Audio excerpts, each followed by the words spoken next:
Hi, welcome back to the EDH Takes tier list series.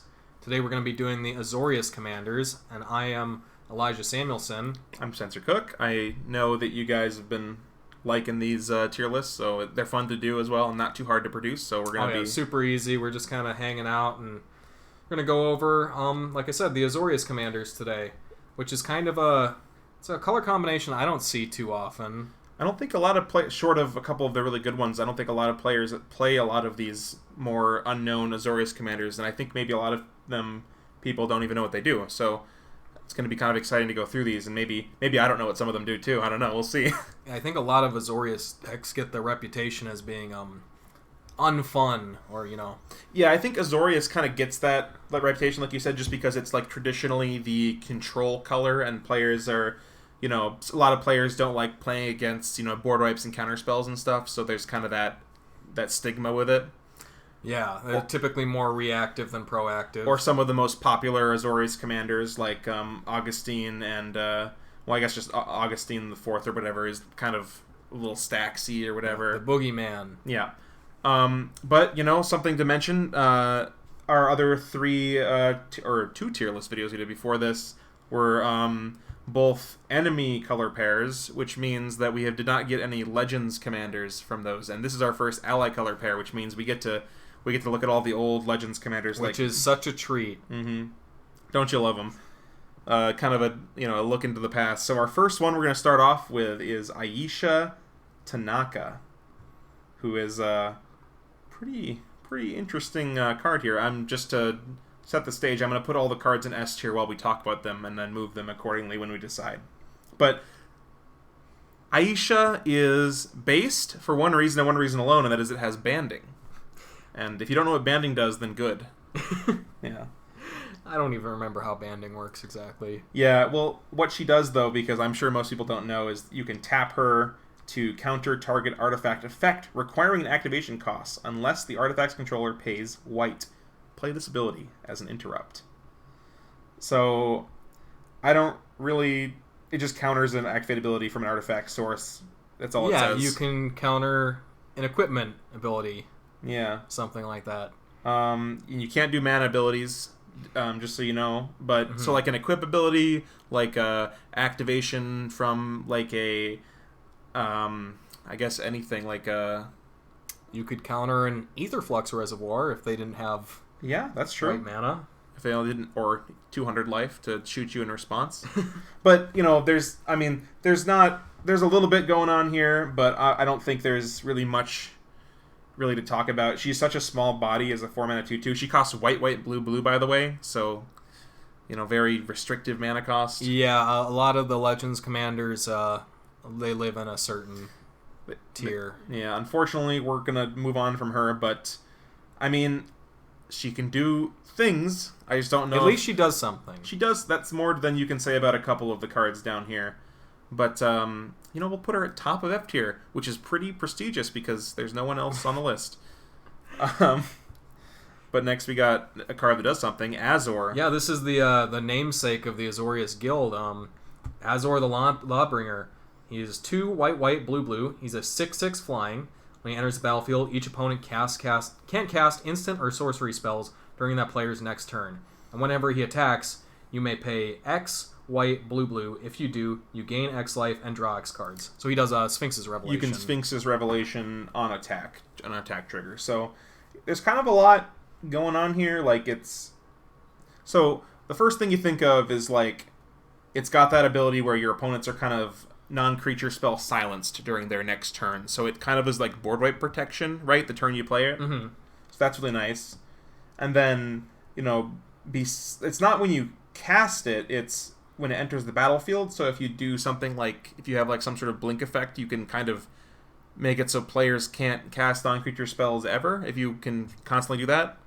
Yeah, and shutting off the instants isn't that big of a deal, because they can just still cast them. Yeah, not non-creature, instants and sorceries. Yeah, they can still play their instants on the next player's turn, but there's maybe some situations where they would specifically want to play an instant on their turn. Yeah. But mainly shutting off sorceries stops 90% of board wipes? 90% of board wipes. Some of the single target removal is sorcery speed. A lot of cards that are extra turn spells and stuff like that. or very big splashy things like Jessica's Will or something like that. Those are all sorceries, so it does turn those off for a turn, which is nice. And then it has that kind of source of card advantage on it with just being able to, when you need to, just refill your hand and gain some life. Yeah, I like this guy a lot. I would think maybe A tier. Sure. I don't know. We might move these down.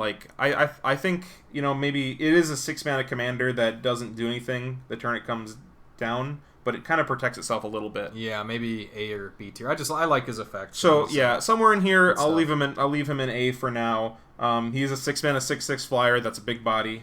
We got to give the bonuses for the butts and the bodies. That was a little cringe. Then we got Brago. Brago is a boy wonder. Speaking of cringe. Yeah. Brago, I don't think we need to read Brago because most people know what Brago does, but just to summarize it in one word, it's cringe. No, but he blinks stuff. Mostly, your own things, but he can blink them all when he hits somebody. Yep, if he hits somebody, you blink all your non-land permanents, so that includes himself, mana rocks, planeswalkers. Yeah, auras that you have to do things, and he has evasion too, so most of the time he's getting in. He's got a big enough butt. He's a 4-mana 2/4, so that he's not very susceptible to pinging effects. Overall, the thing with Brago is that he kind of ends up doing some pretty degenerate things with just making a ton of mana. I have a theory in Commander that's the most powerful things you can do in Commander that lead to 1 games is you cheat mana, or I guess it's mostly just cheating mana. Yeah, you cheat mana, or you draw insane amounts of cards, right? Those are, obviously that no one's gonna disagree with that. Cheating mana is good, and Brago lets you just rebuy all your mana rocks that you're already gonna play in your deck. Yeah, he does both of those things with very little assembly required. So yeah, I think Brago's probably an S tier. Yeah, Brago is certainly one of the best, if not the best. I'm not sure we'll have to keep going, but Brago, I think, is feared for a reason, and I don't think we need to really explain why Brago is so powerful.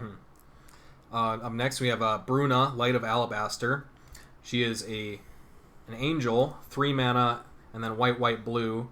She's a 5/5 flying and vigilance, and when Bruna attacks or blocks, you may attach to it any number of auras on the battlefield, and you may put onto the battlefield attached to it any number of aura cards that could enchant it from your graveyard and or hand. This card is only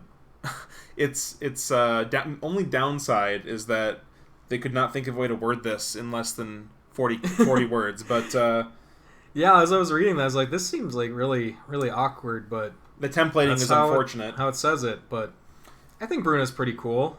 I didn't know about this card until it was reprinted in the Commander deck. The Aura Planeswalker Astrid? Oh, yeah. Until it was reprinted in that deck, and that's the first time I saw it because I bought that deck. And, I think Bruna's fine. She's okay. But I think I have a hard time wanting to, do anything that she does because she's just kind of slow. Auras are pretty awkward, but I think she's pretty unique and interesting design. So I'd maybe give her a low B tier. Sure, we'll throw her for there. Being unique and doing some cool stuff. Should mention that mana costs. Yeah, that I actually this might surprise people just to take a moment, but I think a lot of the Azorius commanders are kind of lower power than some of the other colors. Just on their own or whatever. So and the way we do these tier lists is that the tiers here are just they're independent of other 2-color combinations. So an S tier Brago isn't the same power level as an S tier in a Simic or Azoria or another color combination. Mm-hmm. But so I think I suspect that the A and B tier Azorius commanders are going to be worse than the A and B tier of both the Boros and the Orzhov commanders that we've already done so far, and that's just a hunch I have. Could be, yeah. But we'll move on. Maybe I'm proven wrong as we go forward. Also, notably with Bruna, you can take your opponent's auras, which is pretty cool. And it is when she blocks, and most people probably wouldn't know that. They would forget, and then they would attack you with a 5/5. Yeah. Or so something. the fact that she has vigilance is very cool. Yeah. So you block, you take. You can also move if you have an aura on your one of your other creatures, you can take it from that and put it on her, which is kind of cool. But the problem is that you really do need to protect it, otherwise you just lose all your stuff. Yeah. But moving on, we got Daxos. I've played a Daxos deck before. This is the first commander that I've played, and it's something about me really likes playing a 3-mana commander that gives you some sort of card advantage. While Daxos is not direct card advantage because you do need to pay mana for the spells that you get to cast from other people's library. Like, you need to pay the correct colors, I believe, when you hit somebody. You may really? cast that and spend mana as though it were mana of any color to cast this spell. Well, I guess I'm talking out my ass. I guess I didn't play this card. So yeah, he kind of, as long as you don't get a land, because you only exile the top card. So as long as you get a non-land card, you can play that card. Yeah. The part that I was confusing that with was another card. They didn't start doing this ability to cast it. They pick and choose which, like, the cards that they do that let you spend the colors you want. Most of the time they do it now, but for the most part now they're like, it wouldn't be nice if you were actually able to cast the spell that you steal. I think sometimes what they do is they let you play with the cards that let you play lands. They don't let you pay any color because the idea is you get their, like, green land and now you can cast it. Yeah. So forgive me for getting that wrong, but yeah, I mean he's kind of cool. I like the idea. I think you gain life, right, when you exile it. Yeah, you do. Yeah, you gain some life. And then, you just be able to, cast a spell if it's a good one. It's, I think, fine. I would give Daxos a fine. I feel like it's got to be better than Bruna, though. And probably B tier. So maybe Bruna's also, like, maybe it's like this, but she might be, like, bottom of B tier, like, high C tier. It's better than Bruna, though, for sure, right? I think so. Yeah. All right, moving on, we have Dragonlord Ojutai, another one I've played before. Yeah, he's a 5-mana Elder Dragon, 5/4 flying. He has hexproof as long as it's untapped, and when he deals combat damage to a player, you look at the top 3 cards of your library, put one of them in your hand, and the rest on the bottom of your library in any order. Yep, so that's the card Anticipate. You get to cast Anticipate when you do Dragonlord Ojutai, when you hit somebody, which is, it's kind of interesting because the idea is, like, you keep it untapped to give it hexproof, right? And then when you attack, you have to, it's vulnerable now to instant speed removal. So if you want to go the route where you either have ways to untap it at instant speed to counter that, or maybe vigilance or something, it can be kind of just a always hexproof commander, which is pretty powerful, I'd say. We know, what is it, Narset is hexproof all the time, right? So yeah, hexproof is very, very good. I mean, it's not perfect, it's not like invincible, but it'll save you from a few things. And I don't know, I like Dragonlord Ojutai just because, like, it's not super. It's not like a card that is gonna, like, single-handedly take over a game, so it's not like a big threat to be, like, it's just kind of gonna give you a little bit of card advantage. Mm-hmm. And while card advantage is, like, it should be, like, dealt with in a commander game, right? Like, you don't want your opponents getting card advantage, but, like, this versus something like an Experiment Kraj, you'd much rather leave this on board than an Experiment Kraj, right? Yeah, this is the kind of, like, card advantage commander where it's not like when you do X thing, like, draw a card. Like, this caps out pretty much at, like, once or twice a turn, like, because you're dealing combat damage that's either going to be once or twice if you have double strike. So yeah, so I want to put Ojutai in. I want to put it in B tier above Daxos. How do you feel about that? Or you think it's even higher? I think it's at least above Daxos. Yeah, I think right? It's better than Daxos. Yeah, for sure. But yeah, moving on. Let's see. We got Ephara, God of the Polis. Ephara's cool. It's one of the gods from Theros, so it has that indestructible ability, and it's not a creature unless you have 7 devotion in the Azorius colors. And she says, each upkeep, if you had a creature enter the battlefield last turn, draw a card. So Ephara is actually a card that I think is really interesting, like design-wise for Azorius, because at least at that time with in Theros or whatever, there was kind of a sub-theme of Azorius, which I think is a little bit underplayed these days, which is that kind of like flash creature sub-theme, and I like that. I think I like that a little bit more than, like, personally, just like what's cool to me. I think that like flash creature sub-theme is pretty cool. So the idea of being able to get your card advantage after playing, like, your flash or blink, I guess, would be the thing, right? Because if you blink a creature, it entered the battlefield on an opponent's turn, and then you can draw a card. Yeah, right? I've seen some cool stuff with Ephara, like if you have a white main lion or like a stone cloaker, like one of those creatures that can bounce itself back to your hand. Yeah. Being able to do that on every opponent's turn, then you draw 3 cards a rotation.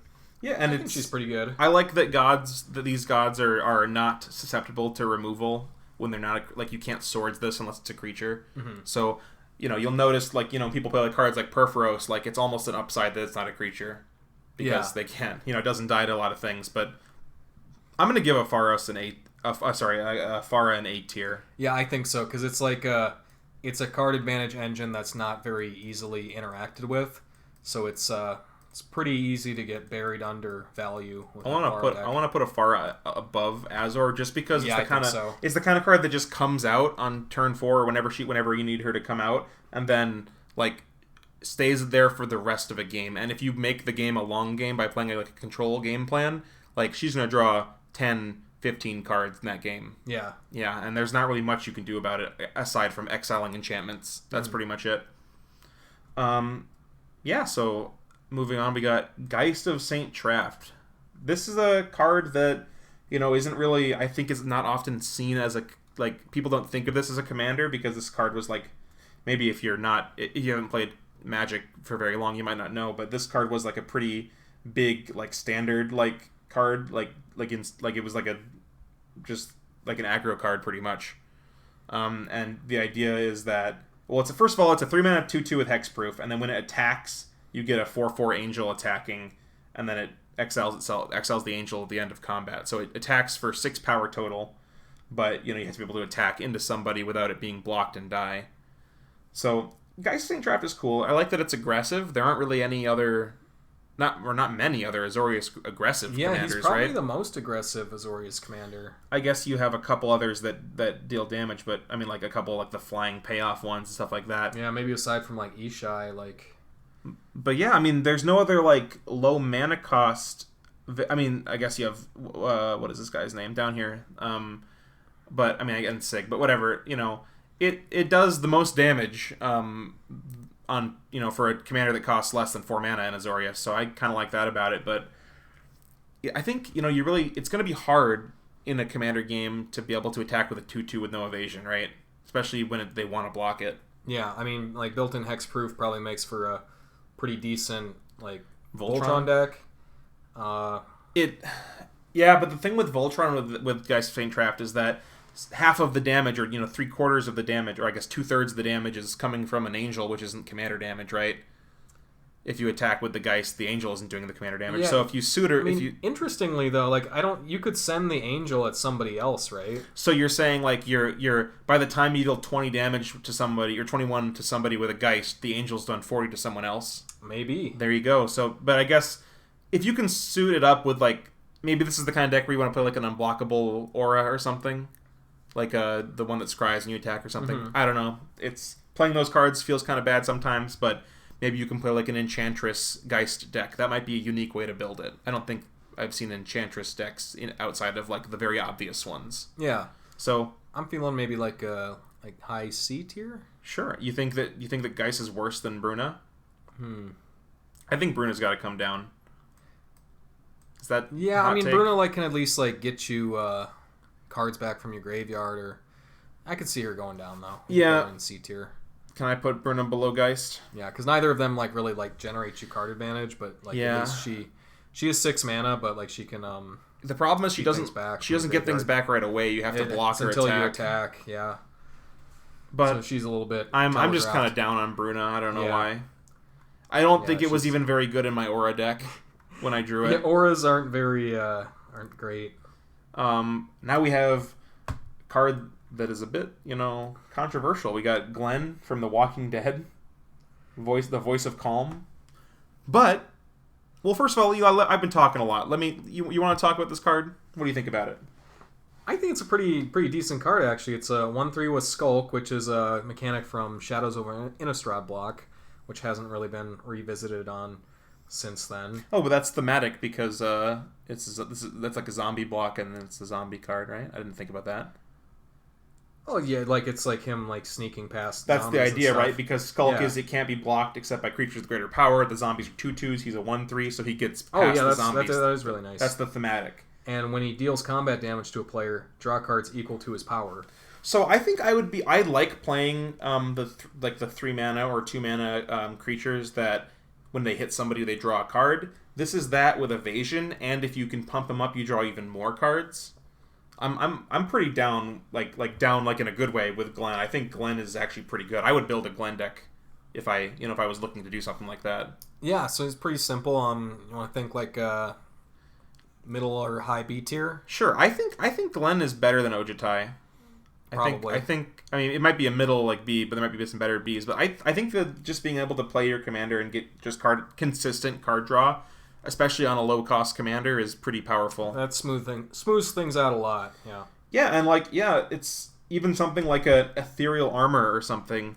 Well, I guess they can block it if you give it more power. That's kind of the downside, but maybe some way to give it power at instant speed after blocks. Yeah. This seems kind of bad, but you could play like pump effects and instant speed. They kind of they could draw multiple cards. Well, yeah, like if you're playing like a white pump spell that gives like a creature +2/+2 or something, that kind of becomes like a 1 mana draw 2. Which is good, but you'd have to be playing pump spells in your deck, and you probably don't. So if Glenn gets killed like that sucks, and you probably don't want to play a ton of cards like that. But I could see the argument for that. That could be just a good way to get, just to draw into more ramp pieces and stuff, mm-hmm. and then eventually go do other things. Oh, now we've got your boy Eli. Yeah, we got a cooler commander, Gosta Dirk.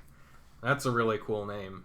Yeah, he is 7 mana for a 4/4 with first strike. That's not all. That's not all.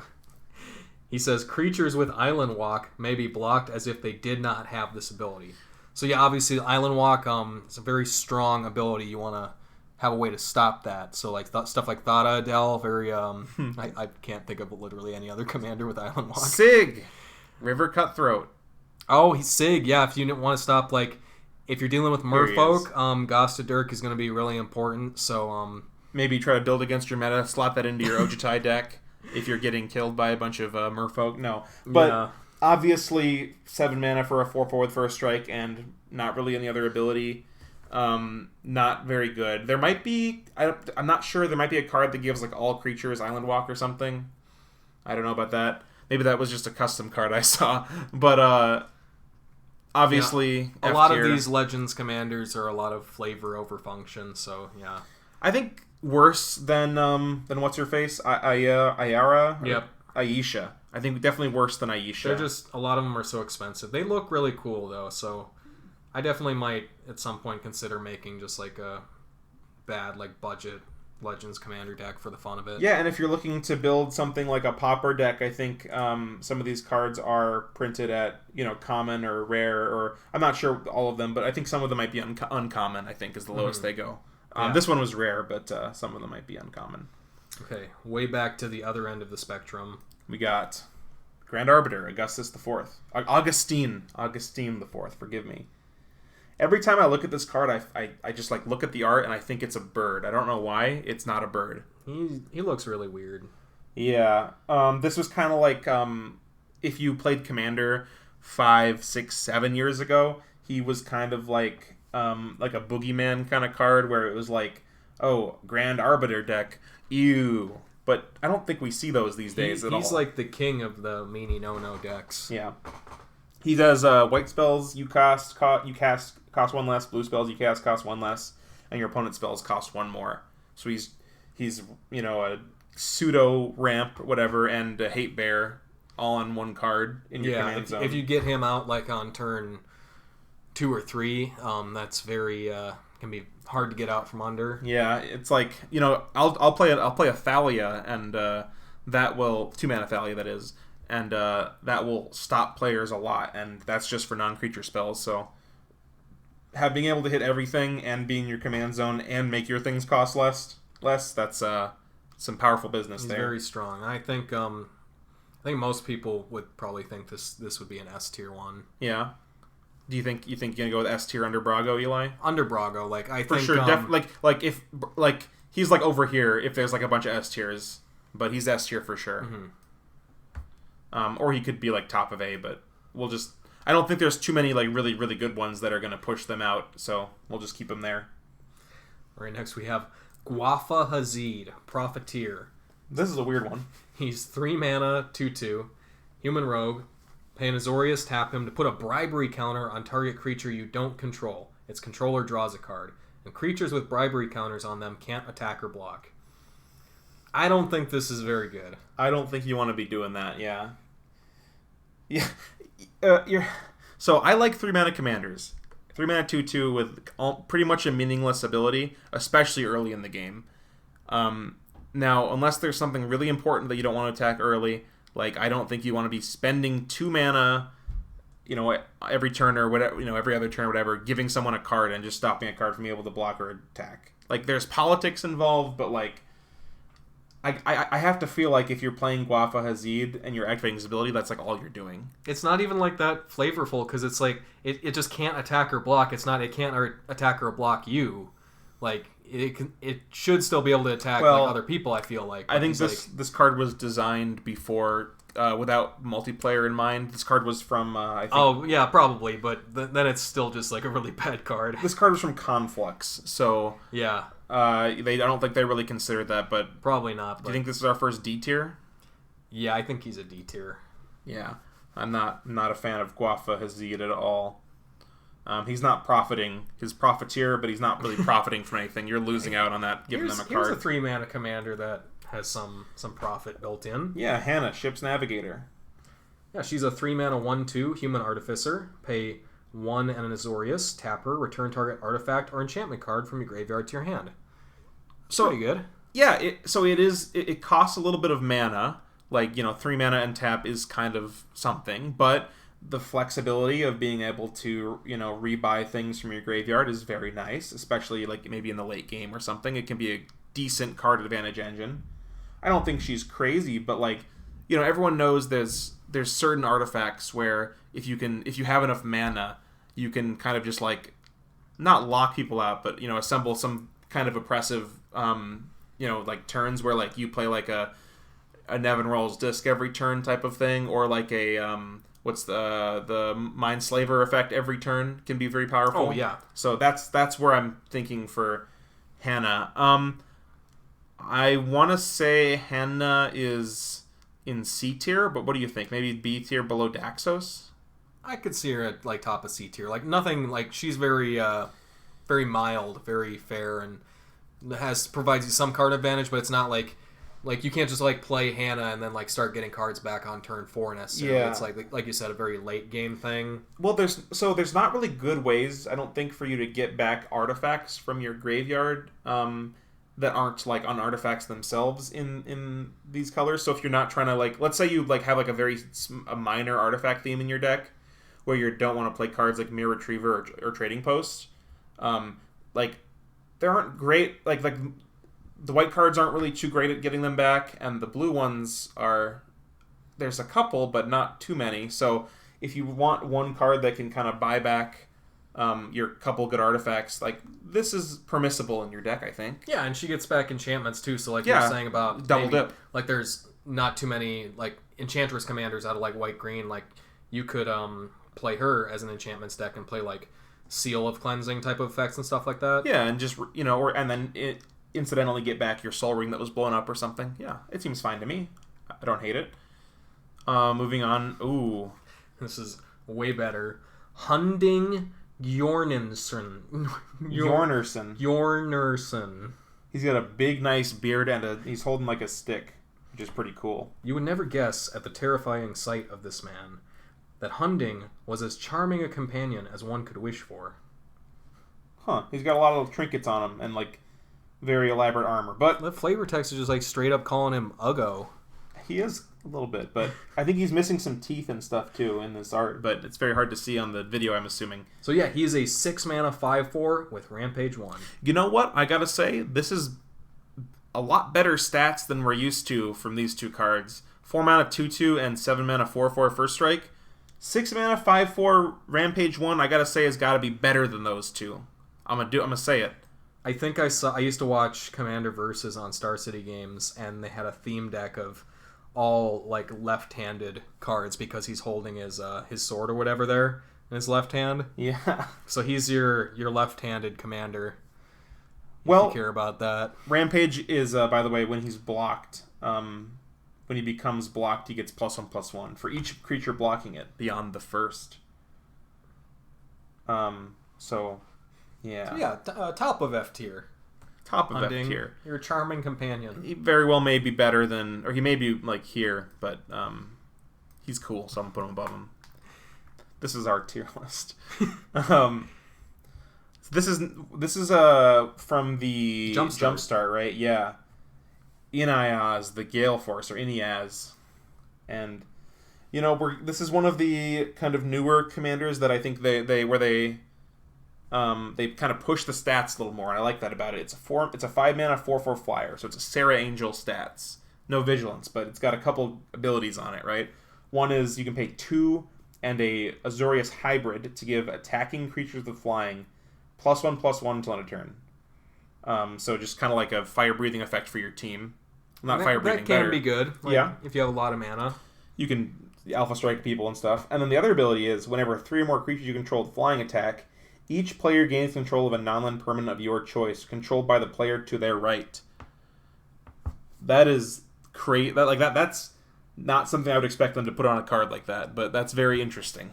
Yeah, the fact that you get to choose each thing. That's where the power is in it, yeah. I mean, it's kind of pretty board state dependent, like if you want to make sure... Because you have to give something away. But the thing I'm thinking of is if you're curving out, right? Let's say you play like flyer into, or let's maybe even like a thing that like a turn 3 like a triplicate spirits or something, which makes 3 flyers. Yeah. And then you play Inniaz the turn after, or maybe 2 turns after, and you just attack with 3 flyers. Like, I think what you're doing is you're probably giving someone one of your small flyers, like a spirit there, and then you're taking something big from someone else. Yeah, pretty much. If you can steal something big the turn you play Inniaz, that seems pretty good. And it is valuable for you to give somebody else to give someone's commander to another player. That that's valuable because the other player is not able to make as good of use of it. Yeah, it's like we were talking about with Glenn. Like if you play like pump spells in a deck like that, those cards aren't going to be valuable without your commander, or likewise you might give somebody a commander like a feather or something that has no real value to them. Yep. So that I think that ability that it has there is very good. You do have to work for it by attacking with 3 flyers, but if you build your deck in a certain way where you don't play bad cards, you just play like good flyers or ways to make multiple flyers, you can probably reliably get it off. Yeah, I think we mentioned on the Blue Needs to Be Stopped episode how stealing people's permanents is one of the strongest things you can do. Because not only does it remove a problem, but it gives you an advantage too. Mm-hmm. So, and yeah, like I said, you're probably going to have a small flyer to give away to them, and the fact that you get to choose is really good. So I've never seen anyone play this deck or really talk about it at all, but I want to give this like A tier. Yeah, like a low A tier. Yeah, like maybe here, but I want to put it. I guess I'll put it below Azor because Azor isn't a build around card, whereas this is really build around. Yeah. So we'll give it that. Now we got my boy, the big bird, Ishai, Ojutai Dragonspeaker. This is one of the partners from the Commander 2016. I was close. And I play this personally as a 4-color deck with Tana the Bloodsower. It's my Big Bird combo aggro toolbox. You can find it on YouTube, Commander Replay. No, but we're going to talk about this card just as a Azorius commander. You could maybe partnered with a mono blue or mono white partner card. Mm-hmm. But I think Ishai is a very powerful commander because it just has that ability to just threaten people's life totals so easily just for casting it. Like, you don't really have to work at all. Yeah, like in your deck, it's kind of built around, like you can just run out Ishai early and like use that as a magnet to like draw out removal or like force people to interact or like put up blockers and stuff, and then you can like sneak in like a different win condition under that. Yeah. So Ishai does a very good job at that, and if it's not answered, yeah, people will die. Players die pretty quickly. One thing that's kind of cool is because the way that Ishai works is whenever an opponent casts a spell, it gets a counter, and he is flying. But, it's it's +1/+1 counters. So if you play something like a mirror entity to change its power and toughness, if you pay 10 into a mirror entity and it has 10 counters on it, it'll be a 20/20s because the counters go on top of the power and toughness changing abilities. And there's a couple other cards that are permissible, like, oh god, what's the... I'm not even gonna think. But there's cards that change power and toughness. I think I know which one you're talking about, like the one with retrace. Yeah, and it's okay. So I'm gonna say it. I'm gonna give Ishai an S tier. Is that fair or is that cringe? Oh, I've seen Ishai. Ishai is very, very good. Well, it's definitely better than Ephara, I feel. Maybe not, but I'm gonna give it S tier. I'm doing it. I'm a big fan of the big bird. Yeah, I think so. I mean, like if you're going like all in on the like Voltron or like aggro strategy, like gauge your expectations, but just the fact that you could just run that out and like it doesn't require you to play like a bunch of equipments in your deck or something like that. My deck was focused on playing like Signet or something on 2, and then Ishai or Tana on 3, and Ishai on 3 attacks for 5 damage or whatever the next turn, and then 12 or more damage the turn after that, and then you can pretty much just threaten to... You've spent 3 mana, and over the course of 3 turns after that, you can threaten to kill one person with commander damage, and then the next person the turn after. Yeah, even just being able to hold Ishai up as like the best blocker, it's huge. Until you're ready to swing in at people is it's kind of a nice deal. The only problem is if somebody copies Ishai, or what's that card that you exile a creature, and then all your opponents get a copy of it. You know what I'm talking about? Oh, yeah. Yeah, I know what you're talking about. So if they do that on Ishai, then all of your opponents get an Ishai, now you're going to die. But that's pretty cool. So I'm gonna put her there. Now we got Isperia, Supreme Judge, the newer Azorius guild leader. She is 6 mana, 6/4, Flying Sphinx. Whenever a creature attacks you or a planeswalker you control, you may draw a card. So up until very recently, I was very down on this card. I'd never seen anyone play the deck, and I've never played it myself. But sometimes I like to play the precons, and I played the cycling precon from last year, I believe. And that has an Isperia in it. And at some point in a game, I ended up playing an Isperia and being like, oh, this card sucks, it's not going to do anything. And it ended up drawing me like 5 cards like immediately. And it was like, and I know it's I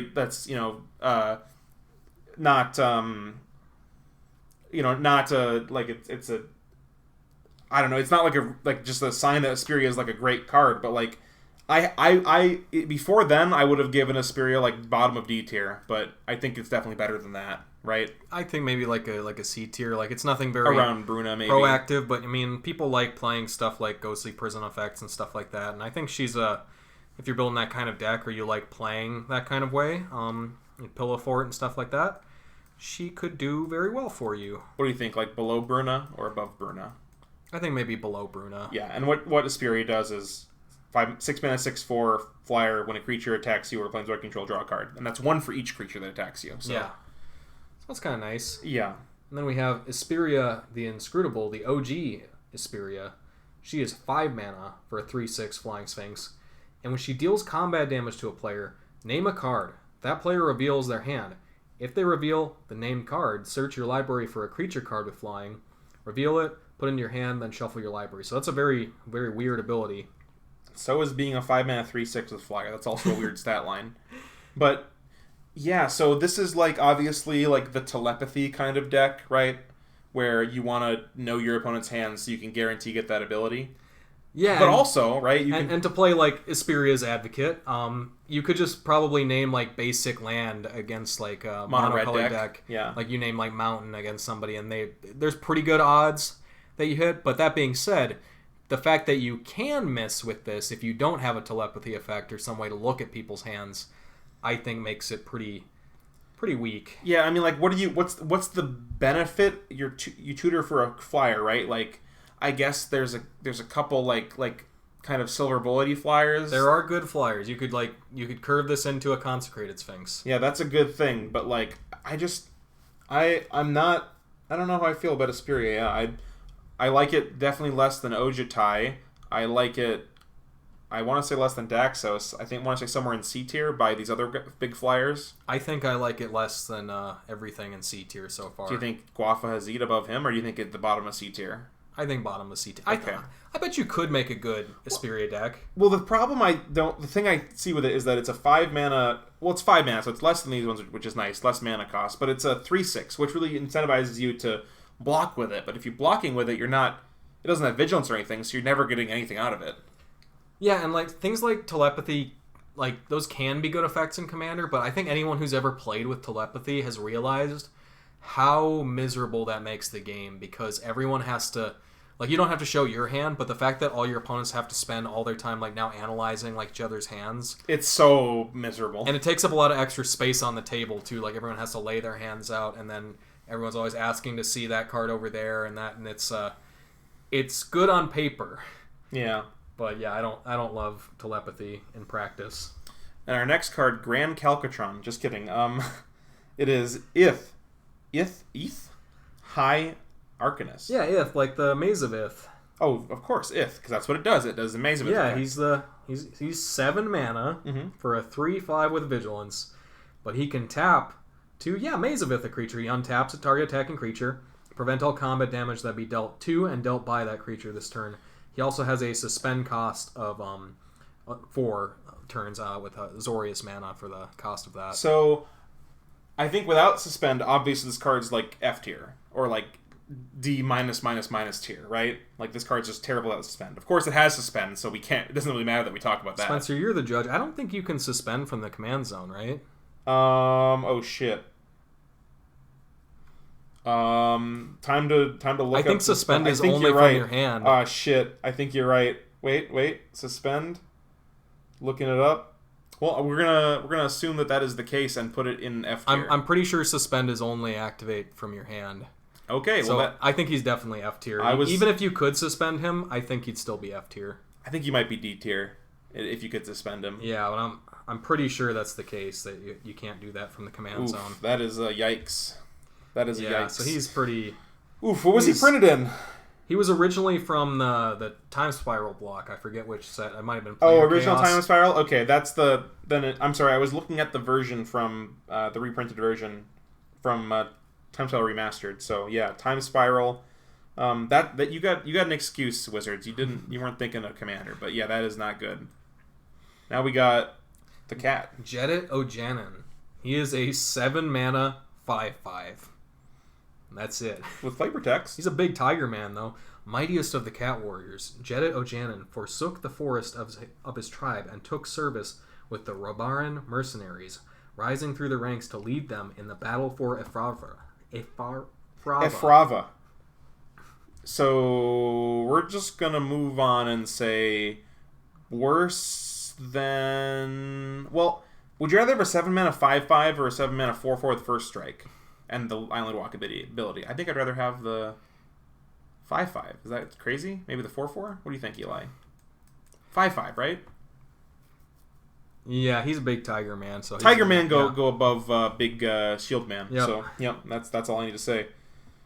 Now we have Kangee. I prefer their lieutenant over Kangee themselves, but we'll talk about Kangee, I guess. It's a 4 mana, for a 2/2 flyer.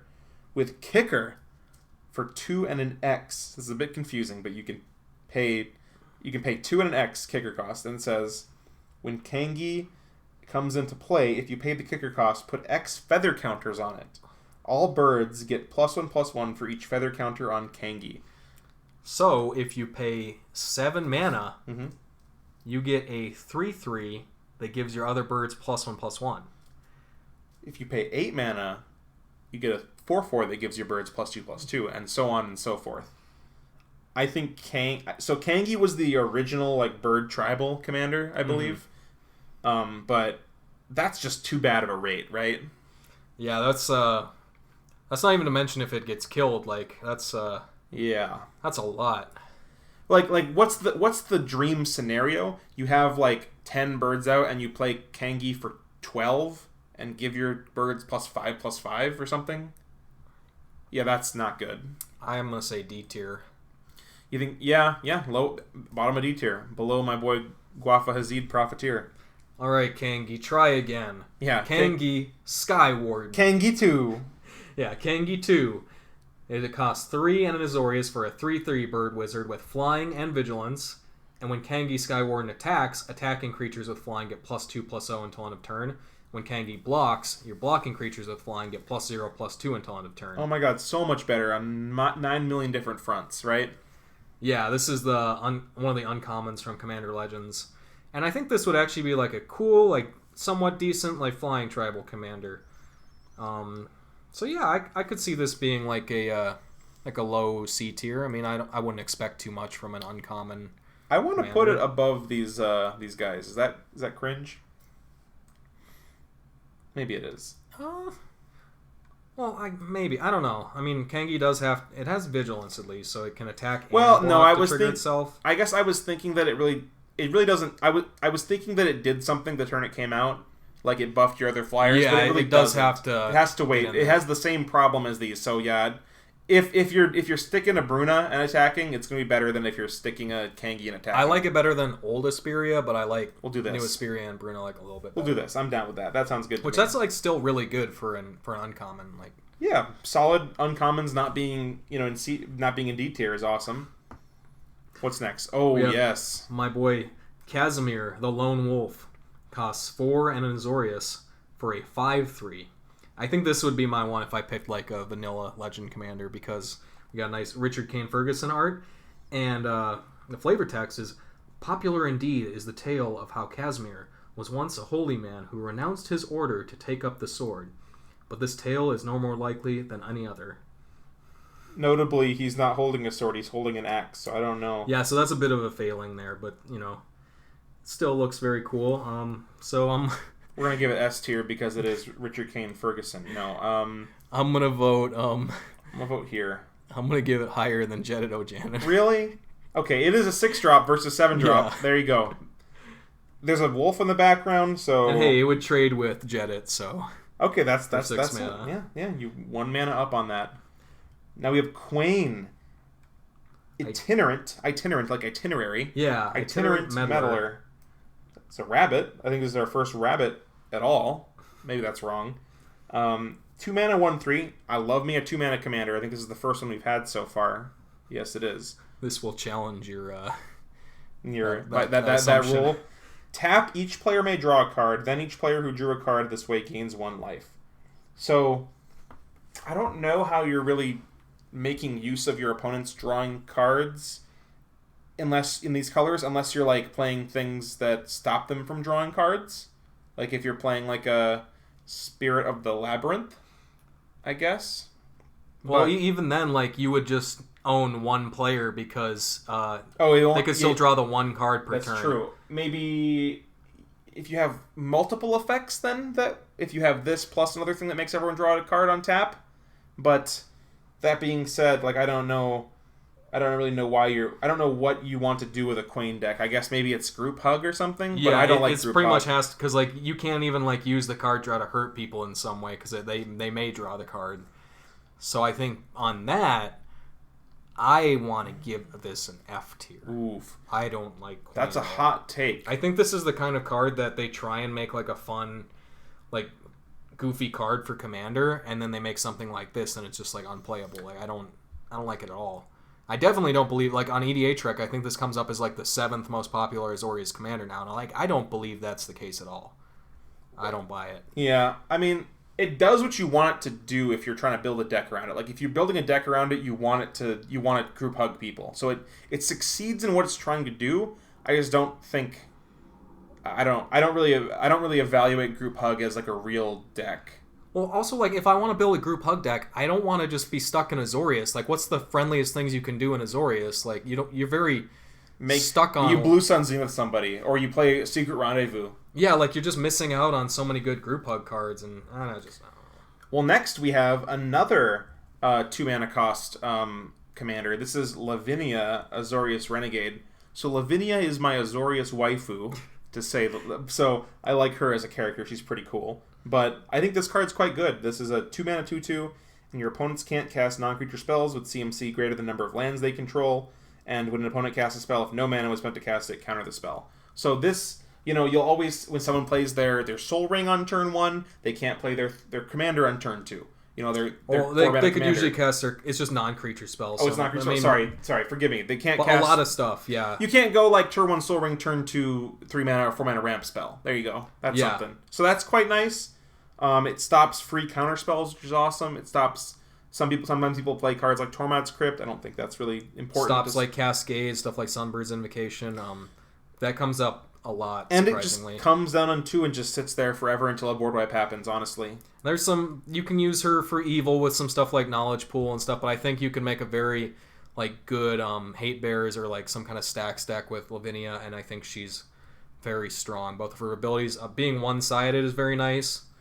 I like her a lot. I think there might be some interesting cards that like allow your opponents to cast spells for free. I think there's some things like that. Mm-hmm. And then you can play this as like a parity breaker on that, because you still it doesn't affect you. It's not symmetrical. You can still cast your free spells and stuff. So yeah. I want to give Lavinia like a low A tier or like a B like here or something, or like above Daxos, maybe below Ojutai, above Ojutai. What do you think, Eli? I was gonna give her S tier. You're gonna give Lavinia S tier? Maybe like bottom of S tier, but I think she's I think she's really like she just stops like a lot of like the things that people hate so much is like people ramping out like crazy before you can get out from under. Yeah, I guess we should factor in all the mean stuff you can do, right? Because like she's got the fairness to her, but she also has just like the 2-card in command zone combo win. Yeah, like I don't even consider that much. I just think she stops a lot of very unfair things in Commander. Yeah. Like free spells and like crazy like artifact ramp, and I think just yesterday, Eli, we were playing and you played a turn 2 Ugin on me, 6 mana Ugin.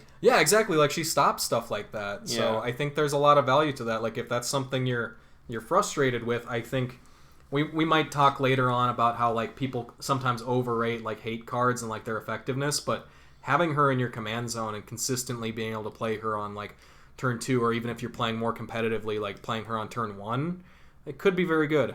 Yeah, sure, whatever. I'm down with her in S tier, that's fine. But next we have the other Lavinia of the 10th, who is from Return to Ravnica, and this is her. The story here is that she's kind of like in the old Lavinia, she was kind of like cast out by like the Azorius? The Azorius like Senate or whatever. Like they're kind of corrupt or something, and she's like trying to like figure out what's up. She's the good cop. She's the good cop, and she was their maze runner. Yep. Dragon's Maze. So this was before when she was just like in there, and then in the Azorius Renegades, her like kind of undercover kind of thing, running from the bad cops. But needless to say, or nonetheless, Lavinia the 10th is a card I like a lot. 5 mana 4/4 pro red. So that's actually pretty brutal versus some decks, honestly. Mm-hmm. Like there's a lot of decks that, well, notably mono red decks, that you just never attack into her, honestly, which is kind of crazy. And then she says, when she enters the battlefield, detain your opponent's non-land permanents that cost 4 or less CMC. Detain is they can't activate their abilities or attack or block until your next turn. Yeah, so notably that does affect mana abilities of artifacts. Yep, so it stops artifacts, stops creatures, tap abilities, stops everything from attacking that's 4 or less CMC. So that's honestly like pretty good. And then like you'd probably want to play a Blink sub-theme in Lavinia, because if someone's going to come at, you play her once and then you don't want to play her again like every time you need to do it, because she starts costing a lot of mana. But just being able to, like, your opponent's, it's about to be your opponent's turn, they have a bunch of mana rocks in play, and you're just like, nope, you can't use them this turn. It's pretty nice. She can buy you some time. That being said, she's not other Lavinia good. I'm going to put her in B tier. How do you feel about that, Eli? Yeah, I think B tier. Like she does stuff. She immediately, like, gets you some kind of value. She's a decent body, like you said, pro red. Like, there might be games where it doesn't come up, but when it does, that'll buy you a lot of time. So I think she's very solid. You could, if you have, against a red player, she can get in, I guess, and attack them, and maybe kill her with commander damage eventually. I don't know what kind of deck you play her in, but do you feel, are you okay with above Daxos here? I think so. Okay. Now we have Linvala, Shield of the Seagate. So this is a 3 mana 3/3 flyer, and it has some party ability, which says at the beginning of combating your turn, if you have a full party, which is what you have a human, or if you have a wizard, a rogue, warrior, and Cleric. a cleric. If you have all 4 of those, you get to you choose a non-land permanent opponent controls, and until your next turn, it can't attack or block. So it detains it. Detains a thing your opponent controls, non-land permanent. Yeah, and then you can also sacrifice her to choose hexproof or indestructible, and creatures you control gain that ability until end of turn. Yeah, so I'm convinced that this card is just completely ignore the party, and you never build party with her. I'm convinced. Maybe you can accidentally assemble it With your sometimes. changelings and stuff. Like maybe you have a couple. Like don't go out of your way to do that, but maybe it'll happen every. But once in a while. clerics. You'll have clerics in your deck. You'll have soldiers in your deck. Was one of them rogue? Yeah, it's Cleric, warrior rogue. Or yeah, you'll have warriors. Wizard. Okay, and it's a wizard itself. So you just need to have a rogue, maybe a changeling or something in your deck, right? Yeah, but ignoring that, just having like a selfless spirit in your command zone, pretty cool. I actually really like Linvala for that ability. That is actually more powerful than you would expect. Just being able to curve out and protect your board, and just kind of get in for 3 on 3. So I want to give Linvala like a B tier. A B tier, yeah. I want to give it above Lavinia here. Yep. Maybe even above Ojutai. How do you feel about that? Right here? Yeah. Below Glenn? Okay. Yeah, very good. Yeah. Then we have I think this is a very strong commander. Metamai the Ageless is a 4 mana, white, blue, 4/4. 6 mana, 4/4. Yeah. Yeah, you said that. With flying, and whenever he deals combat damage to a player, take an extra turn after this one, but he can't attack during extra turns. Yeah. So you might think like that stops it from going infinite, but if you have some way to get in with him, like maybe blink him and then give him haste, like you could probably pretty easily assemble some like infinite turn.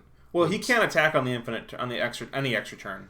So that's right. Yeah, you can't go infinite with it. But if you give it, but for example, like you were saying, Eli, if you have a way to give it haste, you just play it and then get a free extra turn right away. Yeah, even just getting like the 1 extra turn, just having that on a stick is very strong. Yeah, and like off in a deck that wants to do like an extra turn thing, getting 1 extra turn can often loop you into other extra turns through your other cards that give extra turns. Mm-hmm. So just being able to start that up and just hit your land drops more and stuff is really powerful, especially in a deck that I guess you could build this deck in multiple ways. If it's combat focused, the extra turn's really valuable. If it's not, just draw a card, hit a land drop, it's fine. I think this card's more played in the 99, I think, but yeah, because when you can see that coming, that's it's not a good thing to let happen. Yeah, so do you want to also put this in B tier, Eli, or do you want to? What do you think? I think it could be a bottom of A tier. Just extra turns are just so strong. I'm down with that. Even if they can see it coming, like you could just like hold up like some interaction to make sure you force through your extra turn. Yeah, like you were saying, even though blink spells don't let you attack again, they do protect it. Yeah. All right, so then we have Niambi, Esteemed Speaker. She is a white and a blue. Another 2 mana commander, awesome. Yeah, 2/1 with flash, and when she enters the battlefield, you may return another target creature you control to its owner's hand. If you do, you gain life equal to that creature's converted mana cost. Then she also has an activated ability where you can pay 1 and an Azorius, tap her, discard a legendary card, draw 2 cards. So this kind of, like I was talking about earlier with Ephara here, this is kind of that white-blue blink, not blink, but like flash kind of creatures coming into play, like reusing your creatures kind of thing, which I do think is really cool design, and I like that avenue. The obvious upside of this is being able to save a creature from removal or having a creature with a good ETB ability and use it again, right? Yeah. And then I guess later on, if you want to, you can do that, lean into that legendary creature thing, but I think that's more of a random upside if you end up having a couple legends in your deck, right? Yeah, I watched a little bit of a Commander Clash from MTG Goldfish where Tomer built this as like a legendary creature like reanimator deck. So you like pitch away your legends and then play like white reanimation spells on them. Yeah, so that could be a fun thing you can do. I think if I were to build this, I would play this as just like a 2 mana instant in my command zone that I can just hold up all the time to kind of bounce a creature to my hand if I get if there's like a removal on it. Mm-hmm. But I don't think it's amazing, but I don't hate it. Right? Are you thinking like here? Like maybe here? Maybe, high C tier maybe. Maybe like below. What you think? Geist. Sure, we'll put it here because it is a 2-drop, so it is pretty nice. And then we have the original Niambi, Faithful Healer. She's a 3-mana 2/2 human cleric. When she enters the battlefield, you may search your library and or graveyard for a card named Teferi Timebender. Reveal it and put it in your hand. If you search your library this way, shuffle it. Yep, this was a Planeswalker... Oh, no, wait, right, Planeswalker deck from Dominaria? So the Planeswalker decks always had these cards in them that were like some kind of tutor for the Planeswalker or like some way to like draw the Planeswalker. Yep. So this was the version in the Teferi Timebender deck. And so the card she searches for, Teferi Timebender, is a 6-mana, 5 loyalty Teferi. His +2 is untap up to 1 target artifact or creature. -3, you gain 2 life and draw 2 cards. Or -9, take an extra turn after this one. So none of these Planeswalker deck Planeswalkers were particularly strong. Just to preface that. Yeah, they're all pretty bad. Yeah, and they were designed to be pretty bad because they were like technically standard legal, but they weren't supposed to be like standard playable. This has got to be like... Is it bad of me to just say F tier right away? Like, this just doesn't do anything? I'd maybe give it a D tier, like above. I think it's better than Gwafa. Because it draws you a card that can draw you 2 cards. For 6 mana? Yeah, so at least like it does something. Damn, I guess so. Or you can just like get the... You Yeah, have a blocker for your Teferi Timebender. You can untap an artifact. Maybe you're able to pop it up to the -9 to take an extra turn.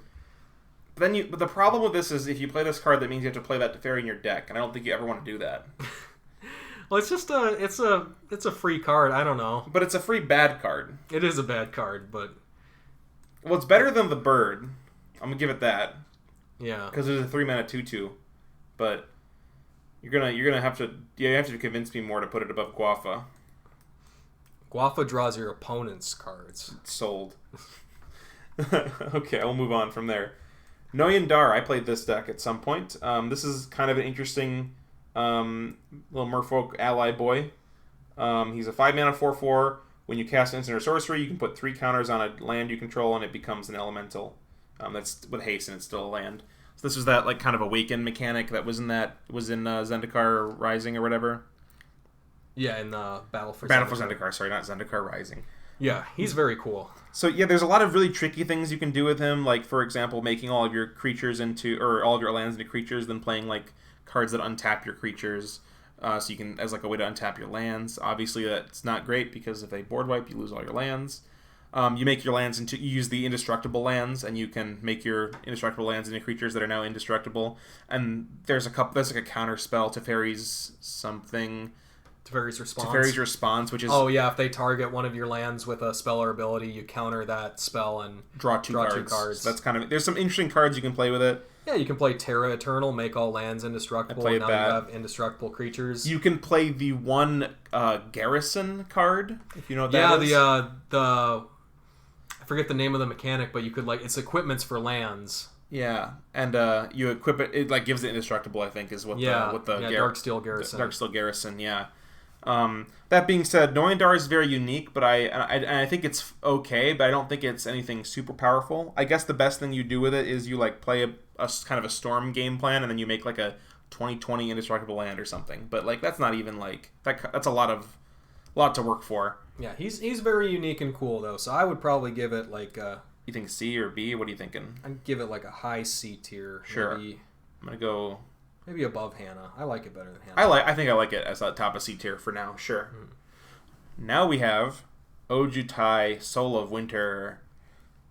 These 7 mana. Well, I guess they're not all 7 mana, but these this cycle of Elder Dragons. I guess they're not Elder Dragons. This is them before they were Elder Dragons in the Fate Reforged. Yeah, these ones are pretty bad. I think in general, I don't think any of them are quite good.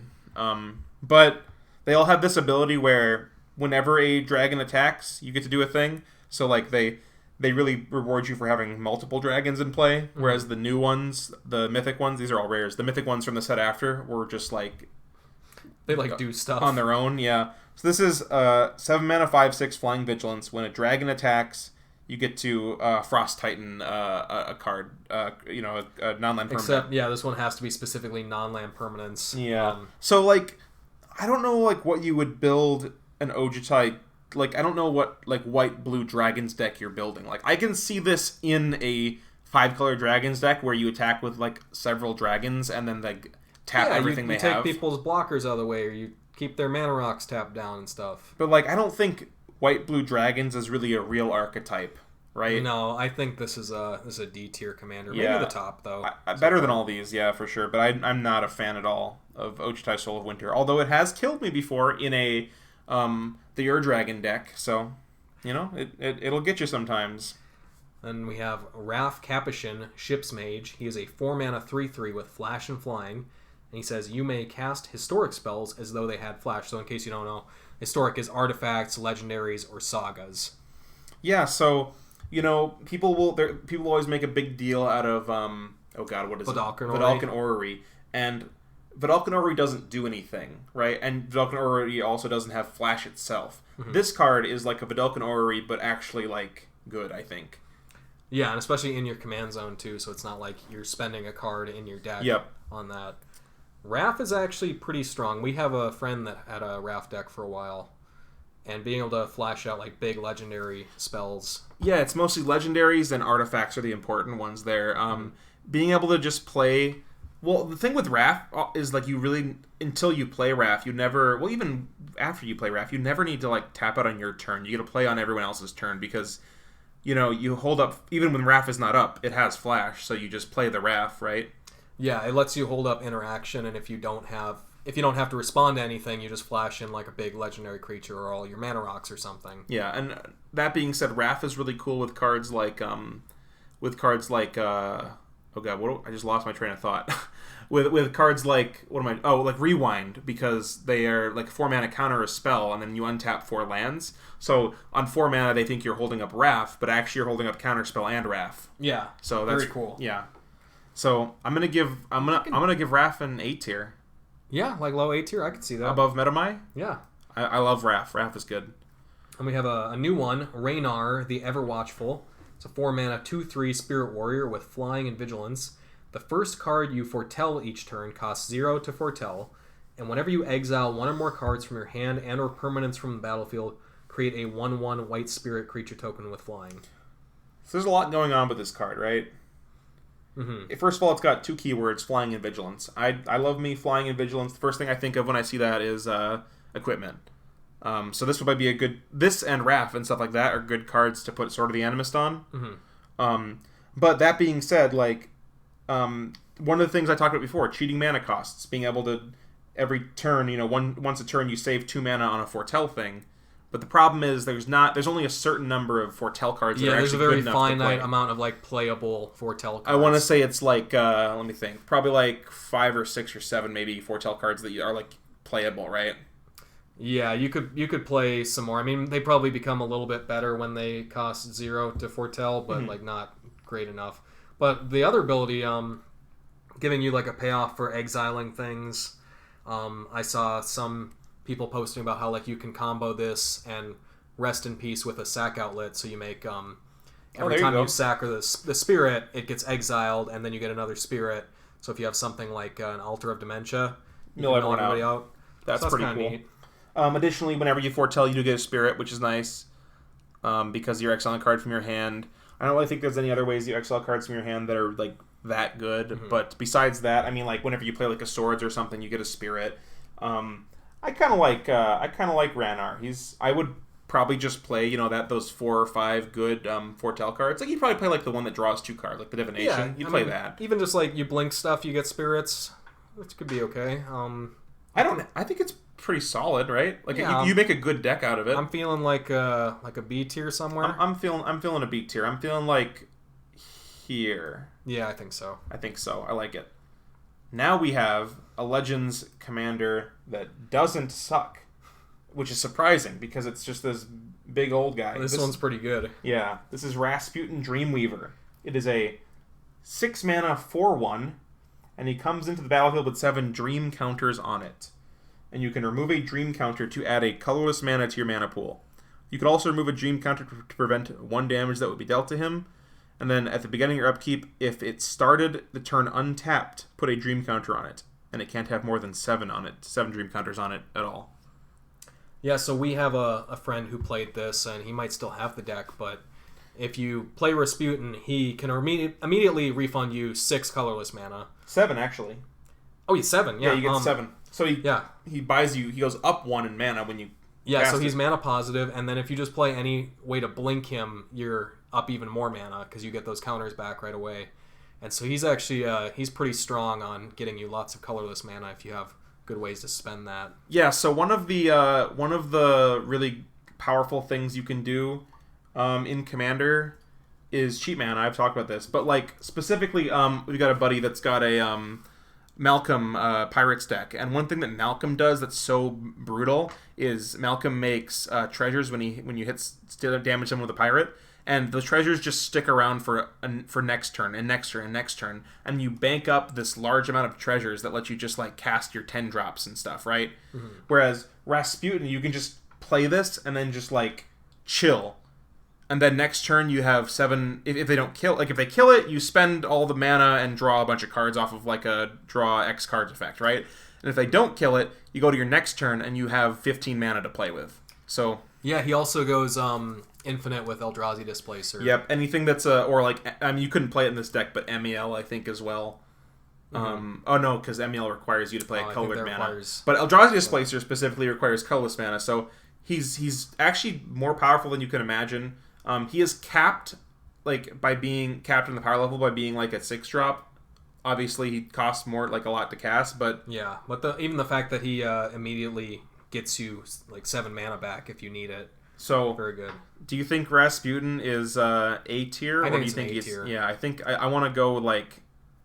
I think it's better than Ephara. Sure, we'll go top of A tier, which is actually kind of interesting that like not all of these old bordered like old commanders are like terrible. So that's interesting. They actually knocked one out of the park. They're either like really good or like unplayable. Yeah, nothing in the middle. Now we're getting close to the end here, guys. We have Sig. River Guide, yeah. I was going to say River Cutthroat. That's a different one. He's a 2 mana, 2/2 with Island Walk, and you can pay 1 and a white to give target merfolk you control protection from the color of your choice until end of turn. So he seems kind of like a merfolk commander, you might think. But we thought, more interestingly, he seems like a pretty good, kind of like Voltron commander. Because he has Island Walk, which can be a form of evasion oftentimes, or you can just give him protection because he himself is a merfolk. Notably, Blue also has some way to give people islands or turn their cards like Spreading Seas to turn their cards into islands. And you know he has that ability to protect merfolk. So if you were not going full merfolk with this deck, you still might put a couple of good ones in. Yeah, or even just like some changelings, maybe like a Mirror Entity or something. Sure, I could see that. So I don't know. Sig just seems okay to me. Like I don't think it's amazing, but I mean, it like when you put Land Walk on a commander and then you give it protection as well, like it tells you what to do, right? And what to do is to kill somebody. So yeah, I think maybe like a bottom of B tier. Sure. I want to go above Daxos. Sure. Is that cool? Yeah. Yeah. I kind of like Sig actually. He's kind of cool. Now we've got Taigam Ojutai Master. This is a 4 mana 3/4.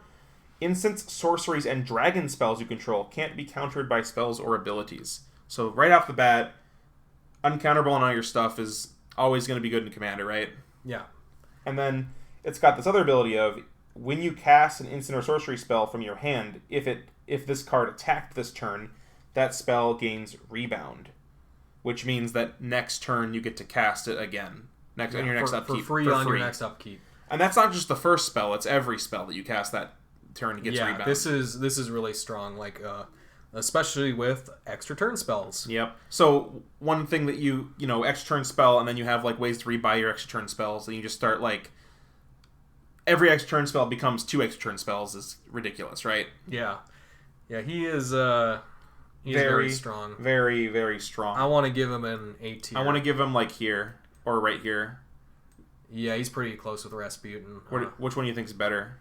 I want to say Taigam's better. I want to say Taigam, actually. Yeah, I've played against Taigam decks, and they are often very scary. Even like the ones that are trying to be fair, they don't end up being fair. They cheat mana so hard. Yeah. Now, the way you get the Taigam deck is you play your processor cards. So when they rebound their stuff into exile, you get to put them back in the graveyard. That's how you get them. That's how you get feather decks too. Play that 3-mana processor that gives a creature -3/-3. Try that out. But now we have Temet, Vizier of Noctamoon. He's a 2-mana 2/2 human cleric. At the beginning of combat on your turn, target creature token you control gets +1/+1 until end of turn, and can't be blocked this turn. He also has Embalm for 5 mana, which is exile him from your graveyard to create a token copy of it, except that token's a white zombie in addition to its other types. And do that only as a sorcery.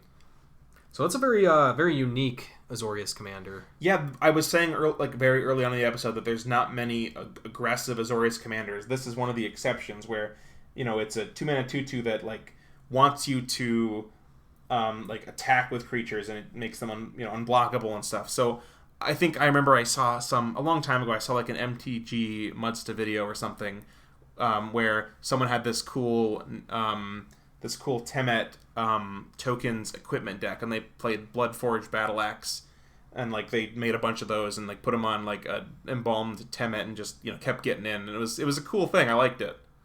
Yeah, there's lots of cool things you can do with that, other embalmed creatures, living weapon cards. I think are really cool. Oh yeah, that is awesome because then it gives it unblockable already. Yeah, and I love living weapon as a mechanic. I think that's great. Or even just having some really good cards that make big tokens. What's the life? The one you have to pay a bunch of life, and then you can tap it to put a XX where it's the amount of life you pay. Yeah, the Phyrexian processor. No, Phyrexian. Oh, the name escapes me, but you can look it up if you want to know. Yeah, that sort of thing. I'm sure it's on the EDH rec page. But yeah, I don't think it's breaking the power level scale, but Temet is solid, right? Very solid. I think he's maybe a C or a B. What do you think? Do you think he might be above Noyandar? Or around Noyandar? Sure, let's put him above. I'm gonna put him above Noyandar just because he's a 2-drop. He's honestly. 2 mana. 2-mana card's good. And you could just let him die and then embalm him once his commander tax gets higher. The cool thing is, you will the amount of times you can cast Temet kind of exceeds more players because more other other commanders because you cast him for 2, maybe you keep him in the graveyard, maybe you don't, whatever. You cast him for 4, then he dies. You cast him for 5, he goes back to the command zone. You cast him for 6, then he dies. And you cast him for 5, he goes back to the command zone. So there's a lot you can do with it if you followed anything I was just saying. Now we got the boy wonder. Yes, we have Tobias Andrion. He is a 5-mana 4/4 human advisor.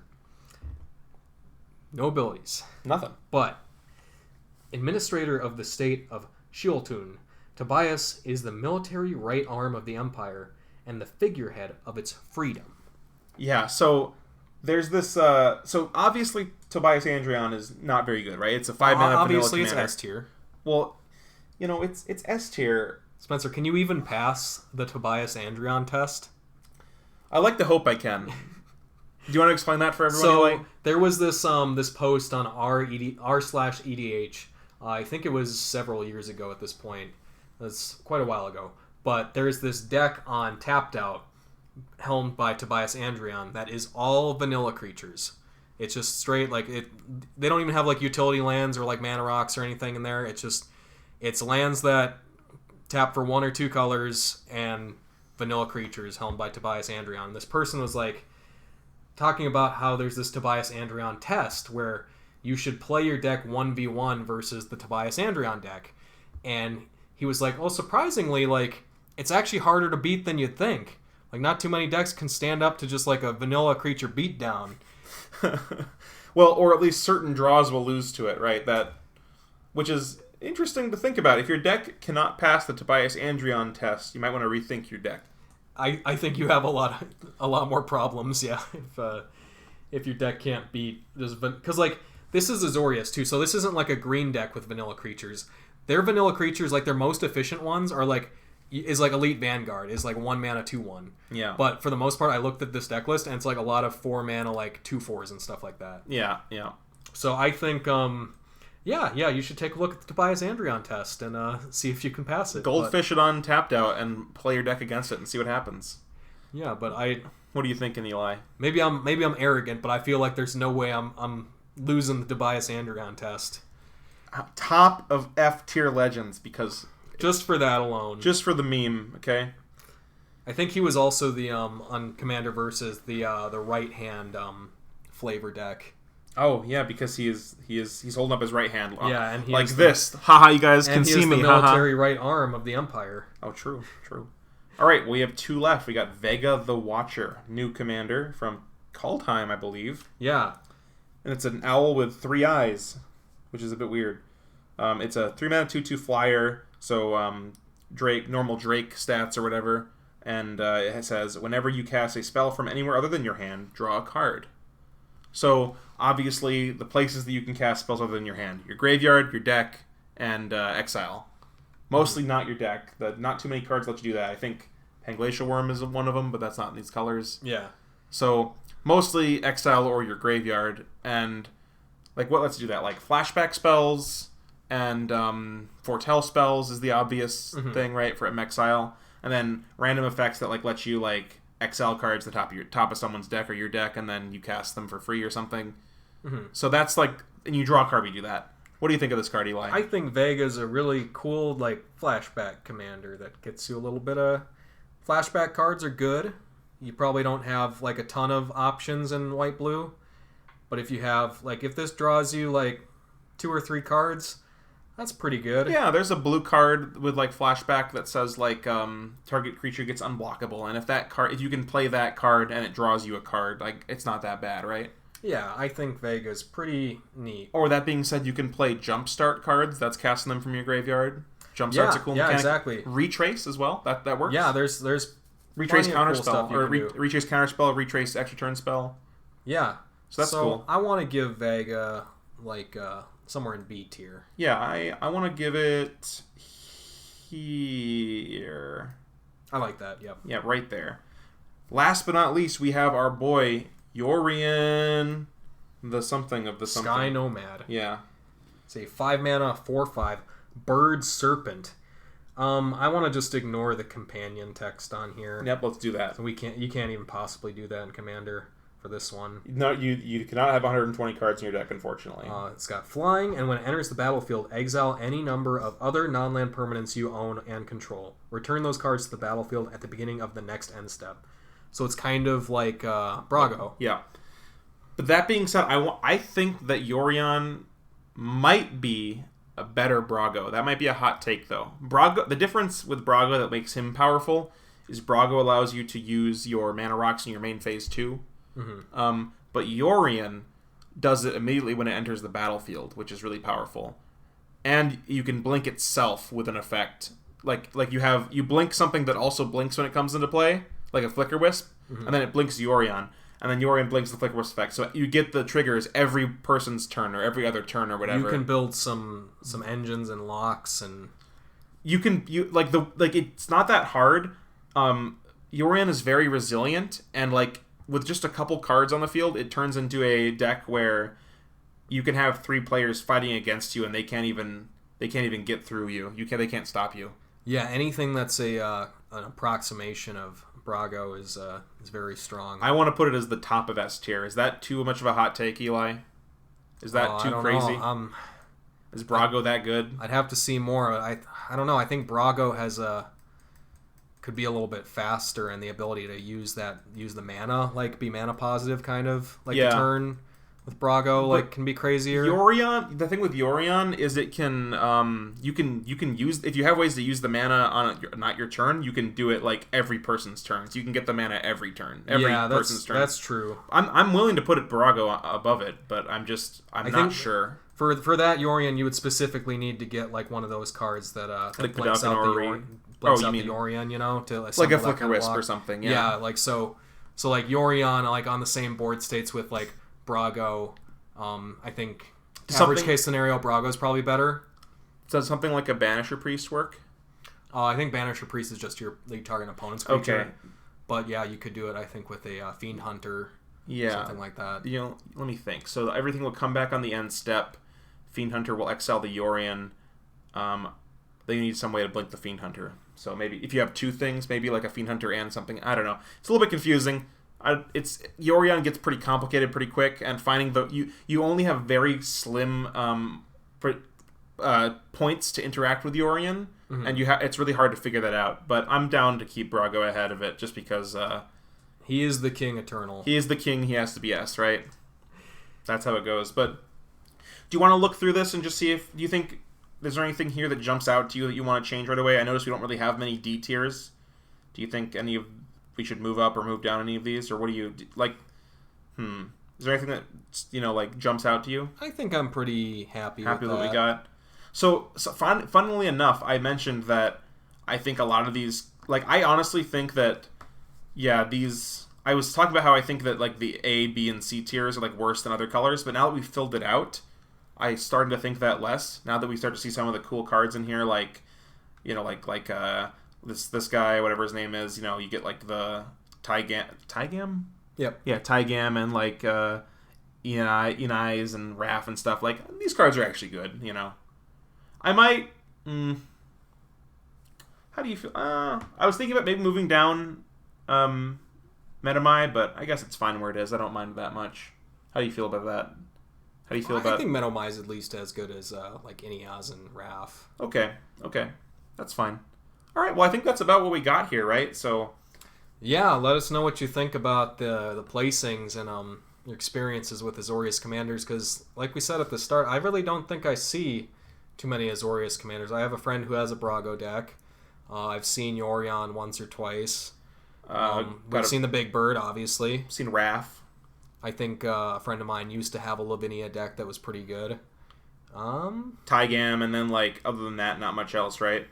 Yeah, I just don't see him that often. But yeah, I think that's about what we got. Like we said, I think we're not huge Azorius players, but I do like a lot of these cards, and I maybe will be looking to build them in the future. So if you're a big Azorius player, I want to hear from you. Tell me what, if there's something like maybe Niambi or something is like actually like A tier or something because it's got something I don't know about. But that's about what we got, I think. Eli, you want to just wrap it up there? Yeah, absolutely. So you can find us on Twitter at EDH Takes. Talk to us on there. Let us know in the comments what you think. Give this a like. A subscribe is really appreciated. But most of all, comments. We really like seeing the comments. So yeah, thank you for watching. Yep. And we'll be back hopefully sooner next time with the next EDH Takes tier list. I've been Elijah Samuelson. I'm Spencer Cook. And see ya. Yep. And I'll put the link to the tier list if you want to do your own and maybe post it or something. That'd be cool. All right. See you guys.